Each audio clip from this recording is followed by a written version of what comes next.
پاکستان کو دبانے کے چکر میں، سب کے سب جو ہے پاکستان کی ناک کی لکیریں نکلوانے کے چکر میں ہیں، تو کچھ بھی ہو سکتا ہے۔ اور اب اگر جنگ چھڑی تو پھر اندازہ یہی ہے کہ وہ ایٹمک وار ہوگی۔ اب وہاں وہ کس شہر کا انتخاب کریں گے؟ پاکستان کی فوج اگر اس قابل ہوئی، اس سے پہلے ہی انہوں نے ہتھیاروں پر قبضہ نہ کر لیا، تو یہ کس شہر کا انتخاب کریں گے کچھ نہیں کہا جا سکتا۔ لیکن یقیناً ایک معاشی فوکس ہونے کے اعتبار سے فیصلہ آباد جو ہے وہ اس کا ایک ٹارگٹ ہو سکتا ہے۔ اس کا نتیجہ کیا نکلے گا؟ تباہی، موت۔ سوال یہ ہے کہ ہم نے اس کے لیے کیا تیاری کی ہے؟ سن 65 کی جنگ ہوئی تھی تو اس وقت گھنٹے گھنٹے کے بعد خبریں لگتی تھیں اور درمیانی وقفے میں لوگ نوافل پڑھتے تھے، اللہ سے دعائیں مانگتے تھے، توبہ استغفار کرتے تھے۔ اب جو ہے وہ چینلز کا ایک پورا جال ہے جو سامنے ہے۔ اب تو فرض نماز پڑھنے کا بھی ٹائم نہیں ہے ہمارے پاس، یعنی جوں کوئی تشویشناک صورتحال ہو تو کبھی اس چینل پر تبصرے سننا، کبھی اس چینل پر گفتگو سننا، کبھی اس چینل پر سننا، کبھی انڈیا والوں کے تبصرے سننا، کبھی پاکستان والوں کے تبصرے سننا، کبھی جو ہے وہ نیو یارک کے صحافیوں کے خیالات جو ہیں ان کو پڑھنا دیکھنا۔ یہ ملک کے حالات ہیں، لیکن افسوس کے ساتھ کہنا پڑ رہا ہے کہ اب ہمارے پاس اللہ کے سامنے جھکنے کا بھی ٹائم نہیں رہا، اللہ سے توبہ و استغفار کا بھی ٹائم نہیں رہا۔ دو ہی امکانات ہیں، اللہ نہ کرے کہ ایسا ہو، لیکن امکان تو ہے، اگر ہو گیا تو موت ہے۔ تو اس پہلو سے دیکھیے کہ ہم نے موت کی تیاری کی ہے تو معلوم ہوگا کہ موت کی تیاری بھی ہم نے نہیں کی۔ دوسرا امکان کیا ہے کہ اللہ تعالیٰ کوئی مہربانی کر دے، اپنا کوئی معجزہ دکھا دے۔ اس کے لیے بھی جیسا کہ میں عرض کر چکا ہوں، 65 کی جنگ میں توبہ استغفار عام ہو گیا تھا، لوگوں نے جو نماز کبھی نہیں پڑھتے تھے نمازیں پڑھنی شروع کر دی تھی۔ لیکن یہ تمام حالات جو ہیں وہ آپ کے سامنے ہیں۔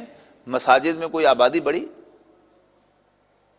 نمازیوں میں کوئی اضافہ ہوا، کوئی توبہ استغفار رجوع کے لیے میں بھی شامل ہوں، غور کیجئے، کوئی ہمارے معمولات میں فرق آیا ہے؟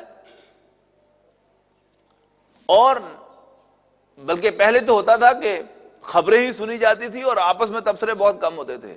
اب ہم میں سے ہر شخص انٹلیکچوئل ہو گیا ہے، یعنی ادھر ہم گھر میں ٹی وی پہ بیٹھ کے تبصرے سنتے ہیں اور پھر بازار میں بیٹھ کے، دفتر میں بیٹھ کے، جہاں دو آدمی اکٹھے ہوتے ہیں گپ شپ لگاتے ہیں تو وہ تبصرے کرتے ہیں، لیکن ہم میں سے کوئی اللہ تعالیٰ کی طرف رجوع کرنے کو تیار نہیں ہے۔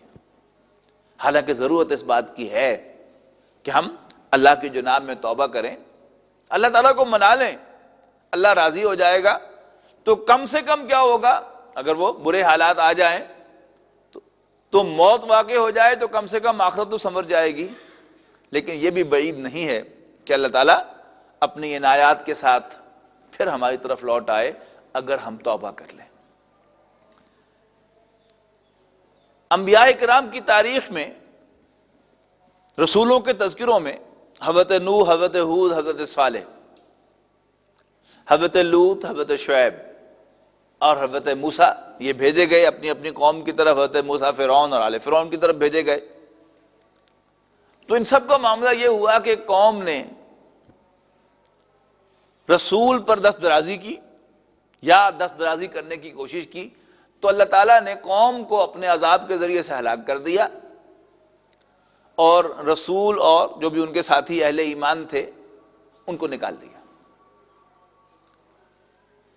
لیکن ایک واقعہ ایسا ہوا، یعنی فرعون جو تھا، جب اس کو ایک غوطہ آیا تو اس وقت اس نے اعلان کیا، سورہ یونس میں اس کا ذکر ہے کہ میں موسیٰ اور ہارون کے رب پر ایمان لاتا ہوں۔ تو کہا گیا کہ الان اب قابل قبول نہیں ہے، اس لیے کہ توبہ کی قبولیت جو ہے وہ حتی لم یغرغر ہے، حدیث کے الفاظ کے مطابق، کہ جب تک گلے میں وہ گھنگرو بولنا نہ شروع ہو جائے موت کا، اس سے پہلے توبہ کے قبول ہونے کا امکان ہے۔ تو چونکہ اس کو ایک غوطہ آ گیا، باقی پوری فوج اس کے سامنے جو ہے وہ پانی میں ڈوب رہی تھی، تو اس نے کلمہ پڑھنے کی کوشش کی لیکن ریجیکٹ کر دیا گیا۔ لیکن تاریخ میں ایک مثال ایسی بھی ہے کہ ایک رسول یعنی حضرت یونس علیہ السلام یہ ایک قوم کی طرف بھیجے گئے تھے، اس قوم نے ماننے سے انکار کیا، نافرمانی کی اور کفر کا راستہ اختیار کیا، تو وہ قوم کو وارننگ دیتے رہتے تھے کہ باز آ جاؤ ورنہ تباہ کر دیے جاؤ گے، لیکن قوم مان کے نہیں دیتی تھی، ماننے کے لیے تیار نہیں تھی۔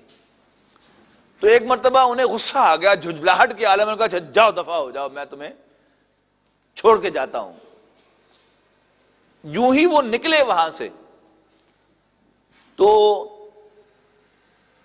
کوئی بادل آیا یا کوئی اس طرح کی چیز آئی جس سے ان کو اندازہ ہوا کہ یہ تو وہی چیز ہے جس کی خبر یونس دیا کرتے تھے، اور یونس وہاں سے چلے گئے ہیں علیہ الصلوۃ والسلام۔ تو انہوں نے فوراً توبہ کی، سب کے سب جو تھے وہ اللہ کے حضور گڑ گڑائے۔ تو قرآن مجید میں یہ بات مذکور ہے کہ اللہ تعالیٰ نے وہ عذاب کے جس کا فیصلہ ہو چکا تھا وہ ان سے ٹال دیا۔ تو ایسا بھی ہوا ہے، تو ایسا بھی ہو سکتا ہے کہ وہ حالات جس طرف جا رہے ہیں اور جو رائٹنگ آف دی وال ہے واقعتاً اس کا فیصلہ اللہ کے ہاں بھی ہو چکا ہو، لیکن جیسے تاریخ میں قوم یونس کی مثال ہے، ایسے ہم بھی اس کا مصداق بن سکتے ہیں کہ ہم آج توبہ کر لیں، اللہ کے حضور گڑ گڑائیں، روئیں، اللہ سے معافی مانگ لیں، تو کیا عجب اللہ تعالیٰ تقدیر کو بدل دے۔ تو ضرورت اس بات کی ہے کہ ہم میں سے ہر شخص یہ محسوس کرے کہ شاید ان حالات کا ذمہ دار کہیں میں تو نہیں۔ ہمارا عام معاملہ یہ ہے کہ میں آپ کو مورد الزام ٹھہراؤں گا، آپ مجھے مورد الزام ٹھہرائیں گے، کاروباری طبقہ جو ہے وہ فیوڈل لارڈز کو مورد الزام ٹھہرائے گا، وہ جو ہے وہ کاروباری طبقہ کو مورد الزام ٹھہرائیں گے۔ یہ ایک کھیل چلتا رہتا ہے۔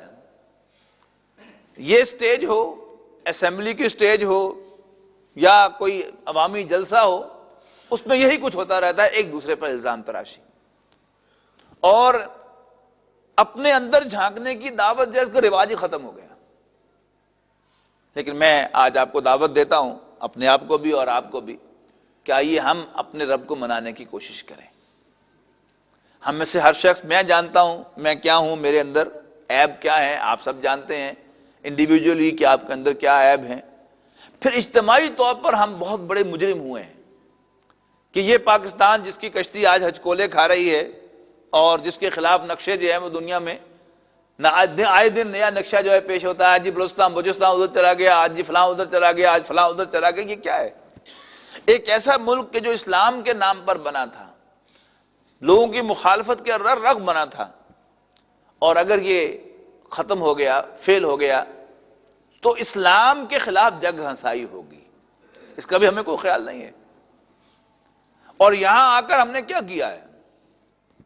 کاروبار بھی بنائے اور محلات بھی تعمیر کیے، چلے جائیے اس طرف، چلے جائیے اس طرف، چلے جائیے اس طرف، چلے جائیے ایک سے ایک خوبصورت مکان، ایک سے ایک زیادہ فرنش مکان، پھر ایک سے ایک زیادہ پرتعیش سامان اس کے اندر، اور گاڑیوں کو دیکھیے تو ایک سے ایک نیا ماڈل۔ ایک کام صرف ہم نے نہیں کیا، اللہ کے دین کی سربلندی کے لیے ہم نے کچھ نہیں کیا۔ تو آئیے انفرادی سطح پر بھی ہم میں سے ہر شخص توبہ کرے، اللہ کو منانے کی کوشش کرے، اور اجتماعی سطح پر بھی اللہ کو منانے کی کوشش کی جائے، توبہ جو ہے وہ کی جائے، اسی کو عام کیجیے۔ وہ جو میں نے عرض کیا کہ ڈسکشنز ہوتی ہیں، گفتگویں ہوتی ہیں، آج اسی کو موضوع گفتگو بنائیے، آئندہ آنے والے دنوں میں اسی کو موضوع گفتگو بنائیے۔ کیا عجب کہ اس گفتگو کے نتیجے میں اللہ تعالیٰ ہمیں بھی توفیق دیتے توبہ کرنے کی۔ آسان کام نہیں ہے، یعنی توبہ کی منادی کر دینا، توبہ کی تسبیح پڑھ لینا، یہ آسان کام ہے، لیکن انسان کا فیصلہ کر کے کہ نہیں، یہ برائی میں آج تک کر رہا ہوں اور اللہ کے غضب کو دعوت دے رہا ہوں، آج سے میں یہ نہیں کروں گا، اللہ سے دعا مانگتے ہوئے۔ پھر ایسا ممکن ہے ہو جائے کہ آج میں توبہ کروں اور پھر کل پھر میرا پاؤں پھسل جائے، پھر غلطی کر، پھر اٹھ کے کھڑا ہو جاؤں، پھر اللہ سے دعا مانگوں۔ آج شاید 2 قدم کے بعد گر جاؤں، اگلی مرتبہ 4 قدم کے بعد گروں گا، پھر ہمت کروں، پھر شاید میں 10 قدم چل لوں، پھر ہمت کروں، پھر شاید میں 20 قدم چل لوں۔ تو کیا جب اللہ تعالیٰ اسی طرح ہمیں اپنے راستے پر لے آئے، اپنے دین کے راستے پر لے آئے، اس کی بڑی ضرورت ہے، ہمیں بھی ضرورت ہے، ہمارے بال بچوں کو بھی ضرورت ہے، ہماری آئندہ آنے والی نسلوں کو بھی ضرورت ہے، اور ہمارے ملک کو بھی اس کی ضرورت ہے۔ اور اس سے بڑھ کر بات جو ہے وہ اصولی طور پر تو غلط ہے، میں یہ کہوں کہ ہمارے دین کو بھی اس کی ضرورت ہے، اس لیے کہ دین محتاج نہیں ہے، ہم محتاج ہیں، لیکن اپیرنٹلی اس سے دین کی ساکھ بھی خراب ہوگی۔ اور پھر اللہ تعالیٰ کے پاس تو ویسے کئی راستے ہیں اپنے آپ کو، اپنے دین کو زندہ کرنے کے، جیسے پہلے بھی تاریخ میں ایک بہت بڑی مثال آ چکی ہے، یورش تاتار کے ہے، یہاں یورش تاتار کے افسانے سے پاسبا بن گئے کعبے کو صنم خانے سے۔ تو جیسے وہاں پر وہی تاتاری کہ جنہوں نے مسلمانوں کا خون پیا تھا، وہ جنہوں نے خلیفہ کو ذبح کیا تھا، وہ جنہوں نے مسلمانوں کی گردنوں کی کھوپڑیوں کی ایک پورا پہاڑی بنا کر اس کے اوپر کھڑے ہو کر ایک تاتاری سردار نے شراب پی تھی، یہ بھی ہوا تھا، لیکن اللہ تعالیٰ نے انہیں کعبے کا پاسبان بنا دیا، انہوں نے اسلام قبول کر لیا۔